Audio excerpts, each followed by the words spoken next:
Bab 6. Menulis makalah ilmiah. Pengertian makalah. Makalah adalah tulisan yang memberikan informasi tentang topik tertentu. Makalah juga merupakan jenis karya tulis yang membahas suatu permasalahan ataupun topik tertentu secara ilmiah berdasarkan hasil kajian teori atau kajian lapangan.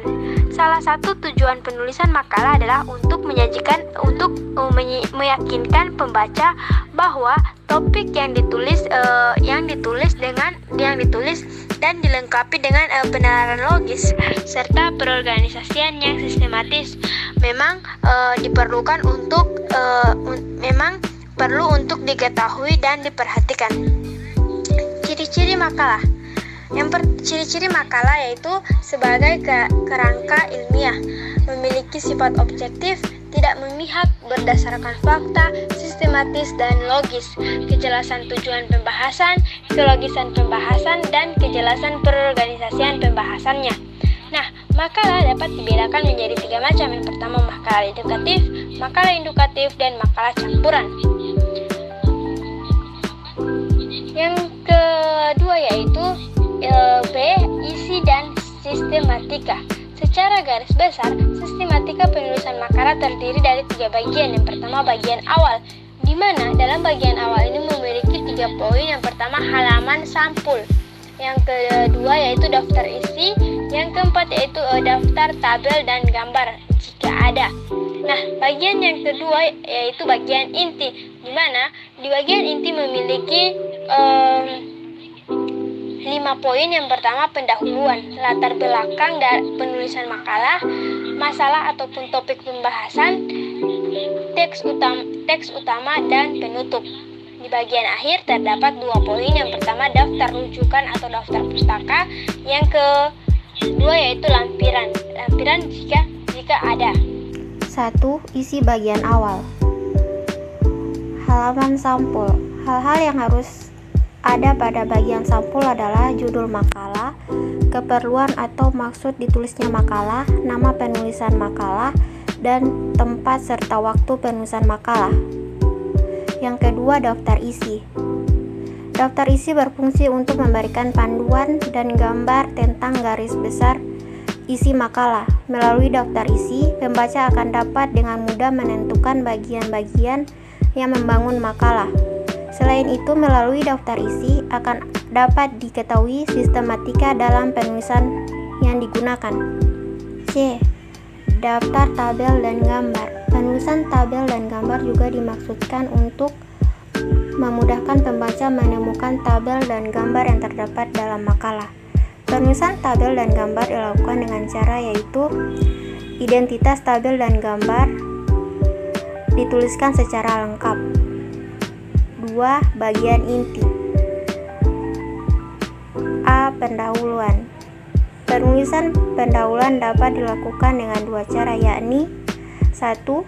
Penulisan makalah dilakukan dengan menggunakan angka, maka akan dijumpai sub bagian seperti berikut. 1. Pendahuluan, 1.1 latar belakang, 1.2 masalah atau topik bahasan, 1.3 tujuan. 2. Pendahuluan tidak dituliskan subbagian, sehingga tidak dijumpai adanya subbagian. Dalam bagian pendahuluan, misalnya untuk menandai pergantian unsur, misalnya untuk membedakan antara paparan yang berisi latar belakang dan dengan masalah, cukup dilakukan dengan pergantian paragraf. B. Latar belakang. Butir-butir yang seharusnya ada dalam latar belakang penulisan makalah adalah hal-hal yang melandasi perlunya ditulis makalah.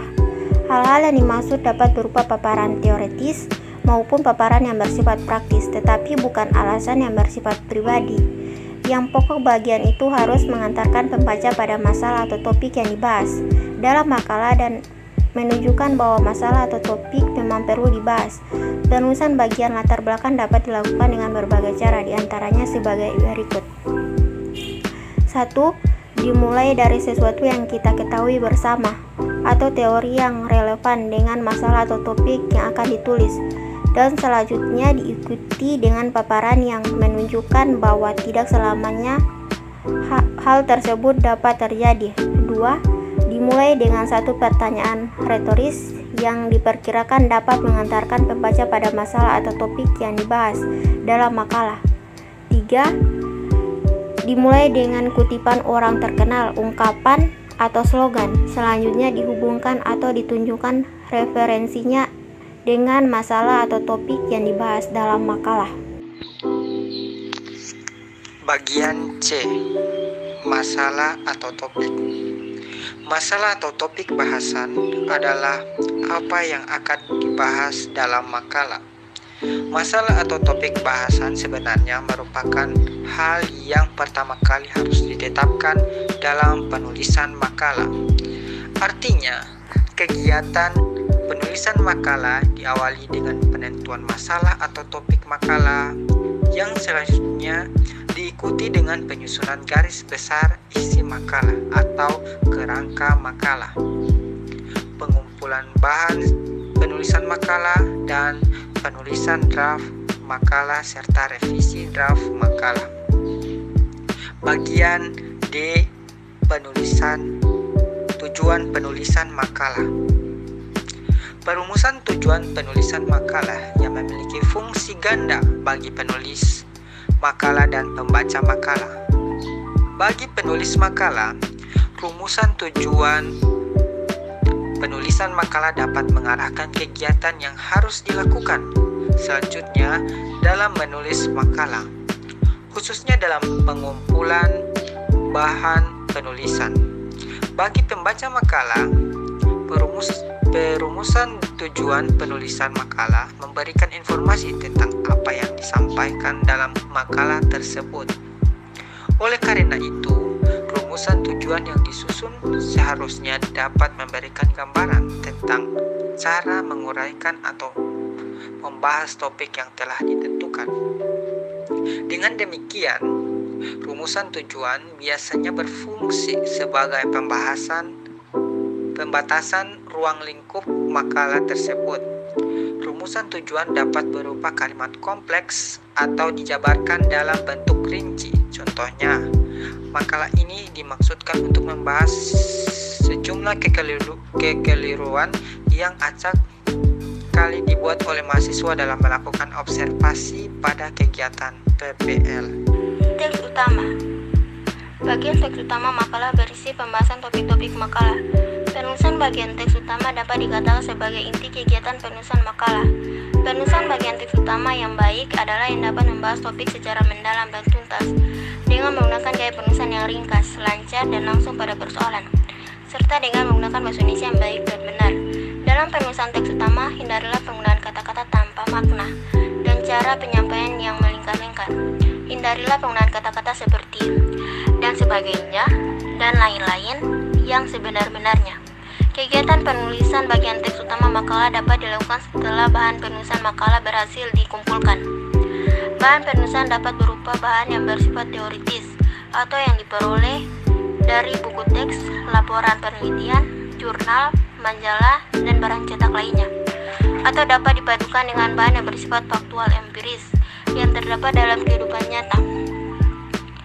Penutup. Bagian penutup berisi simpulan atau rangkuman pembahasan dan saran-saran. Bagian penutup menandakan berakhirnya penulisan makalah.